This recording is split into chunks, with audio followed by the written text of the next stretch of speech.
ଏହି ମନ୍ଦିରରେ ପୂଜା ପାଆନ୍ତି ମାଙ୍କଡ଼। ମାଙ୍କଡ଼ଙ୍କୁ ପୂଜା କରିବାକୁ ଜମେ ଶ୍ରଦ୍ଧାଳୁଙ୍କ ଭିଡ଼। ମାଙ୍କଡ଼ ଦେବତା ପୂରା କରନ୍ତି ସମସ୍ତ ମନସ୍କାମନା।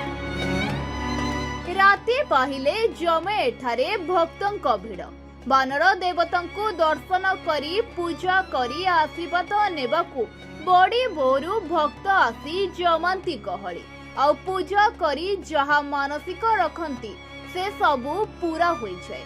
ହଁ ଆଜ୍ଞା, ଭାରତରେ ଅନେକ ମନ୍ଦିର ରହିଛି ଯେଉଁଠାରେ ବିଭିନ୍ନ ଦେବାଦେବୀଙ୍କ ପ୍ରତିମୂର୍ତ୍ତି ପୂଜା ପାଇଥାନ୍ତି, କିନ୍ତୁ କୌଣସି ମନ୍ଦିରରେ ମାଙ୍କଡ଼ ମୂର୍ତ୍ତି ପୂଜା ପାଉଥିବାର ଆପଣ ବୋଧେ କେବେ ଶୁଣି ନଥିବେ।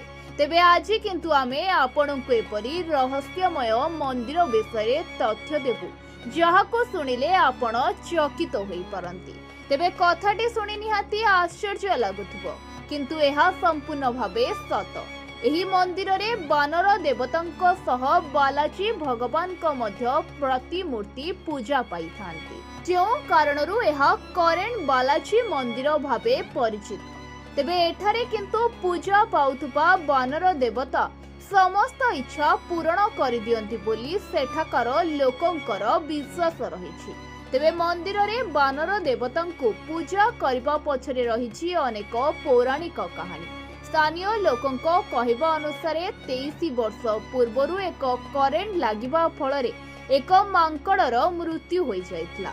ମାଙ୍କଡ଼ଟି ମରିଯିବାରୁ ଗାଁ ଲୋକ ଦୁଃଖ ପ୍ରକାଶ କରିଥିଲେ, ଯାହାପରେ ଗାଁରେ ମାଙ୍କଡ଼ଟିର ଏକ ସମାଧି ତିଆରି କରିବାକୁ ଯୋଜନା କରାଯାଇଥିଲା, ଯାହାପରେ ଗାଁ ଲୋକମାନେ ମାଙ୍କଡ଼ର ସମାଧି ଦେଇଥିଲେ।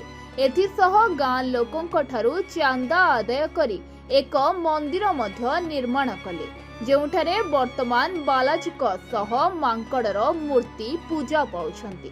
ତେବେ ଲୋକଙ୍କ ବିଶ୍ୱାସ ରହିଛି ଯେ ଏଠାରେ ପୂଜା କରିବା ଦ୍ୱାରା ବାନର ଦେବତା ସମସ୍ତ ମନସ୍କାମନା ପୂରଣ କରିଦେଇଥାନ୍ତି।